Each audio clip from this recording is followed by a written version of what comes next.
Hi guys, so today I decided to show you an easy banana bread recipe. Today I'm gonna add some pecans and chocolate chips, but if you don't want to add those extra toppings, you can just make it a banana bread. So I'm just gonna show you step by step what I do. At the beginning of the video I show you all the ingredients, so if you want to pause the video at that time so you can take note of all the measurements and all the ingredients, go ahead and do so. And once you have that ready, you can start your recipe with me. So I'm gonna start off with the bowl. So in here I'm gonna mix the eggs. I'm gonna do 2 eggs.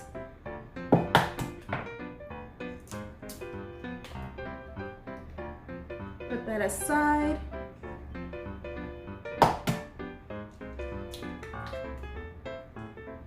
Two eggs. I'm gonna mix that with the sugar.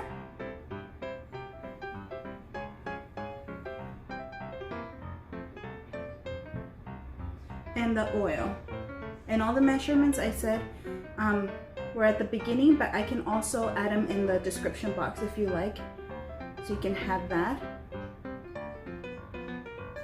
And with just a hand mixer, I'm gonna mix it all together until it's really well mixed.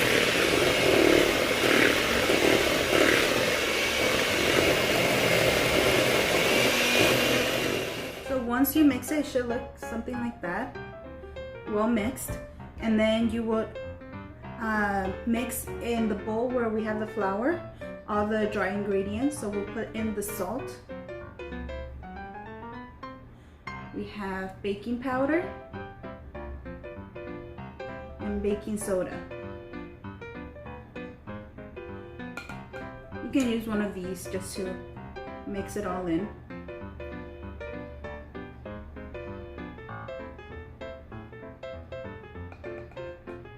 And then you would add these dry ingredients into this mixture.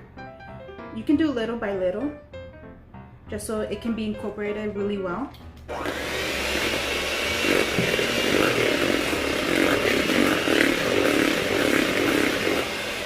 I like to do this at low heat just so that it can just mix. I don't want to put too much heat into it.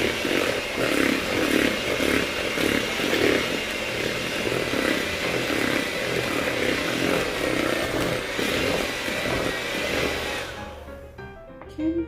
You just keep doing this until it's all incorporated.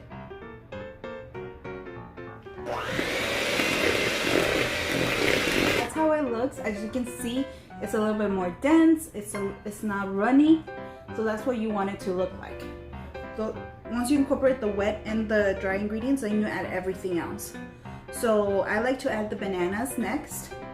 So right now we had a lot of bananas left over. Normally I do 3, but this time I decided to do 5.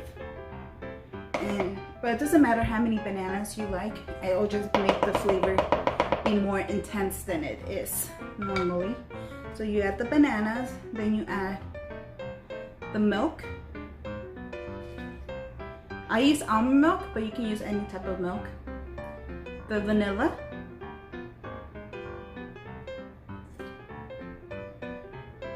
And then you mix this together. I like to add the pecans and the chocolate chips till the very end because I don't want them to get smushed up too much.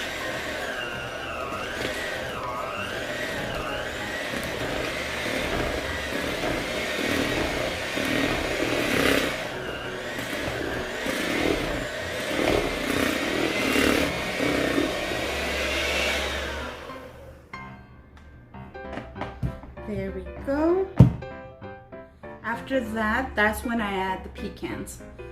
So here I have them whole, but what I like to do, since I don't want them to have whole pieces, I don't want it to be whole pieces when you bite into it. I like it to be a little bit more smaller. I like to just crumble them up as I put them in.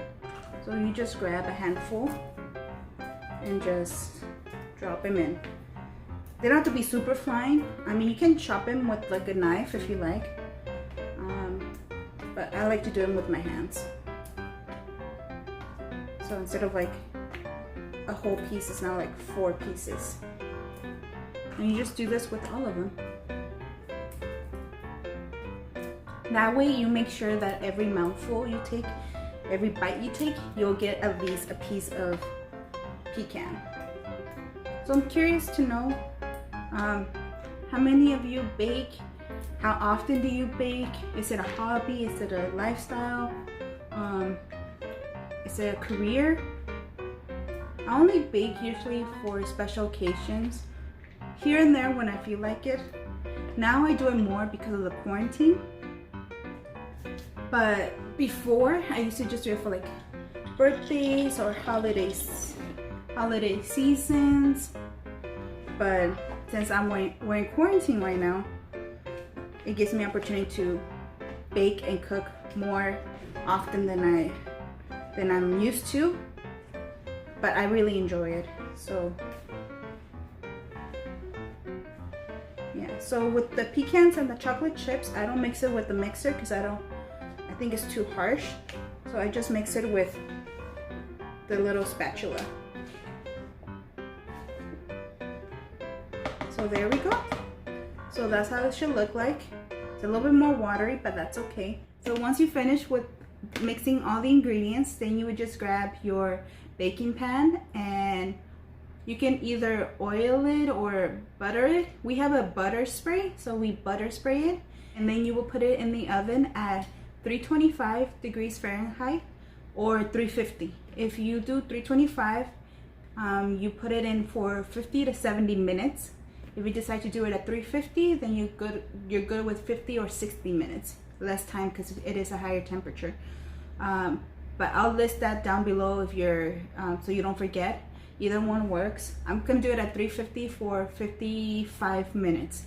But always check on it. A good tip when you're checking for your banana bread is right before the time, like grab a toothpick and put it in, and if it comes out with batter on it, that means it's still undercooked, so it needs to cook longer. But if it comes out clean, then you know that the inside is cooked, so it's not raw, so you can take it out. That's a good tip. That's what my mom taught me, and that's how I determine it. If you don't have toothpicks, then you can use the knife. Put it in, same thing. If it comes out clean, it's cooked. If it doesn't, then leave it in for a few more minutes. So yeah, hope you enjoy this recipe. I'm gonna cook it right now, and when it comes out, I'm gonna show you the final product. So I'll see you in a second. Okay, so it's been 50 minutes and the bread is ready. So right before it hit the 50-minute mark, I actually inserted the knife just to check the inside, and as you can see, nothing really came out. It's clean, so it's cooked. So that's how you know that your bread is fully cooked. So you take it out, you let it cool for a bit. I let it cool for a few minutes, but I wanted to taste it already. I think it's still hot a little bit. I just want to show you. This is how it looks like. It's more on the golden crispy side, but it tastes good that way. So I'm just gonna cut a piece.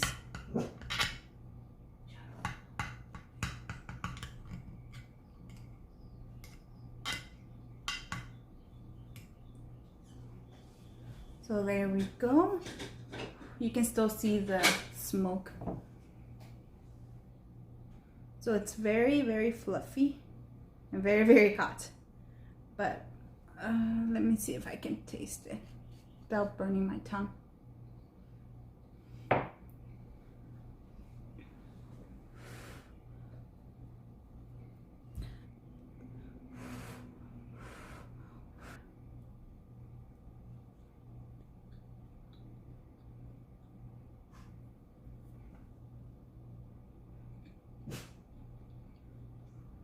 So I definitely recommend letting it cool down for at least 20 minutes because it's still very hot. So I ate it anyways, so it can firm up too.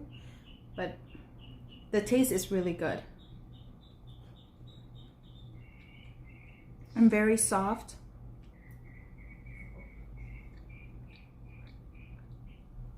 And you could probably could have left it even like 10 more minutes actually, if you wanted it to be more dense, more like cooked. But this is how do I say, a little bit more drier. It's still moist. So I actually like it like this, moist. So I like it at this temperature. It was at 350 for 15 minutes. It's good.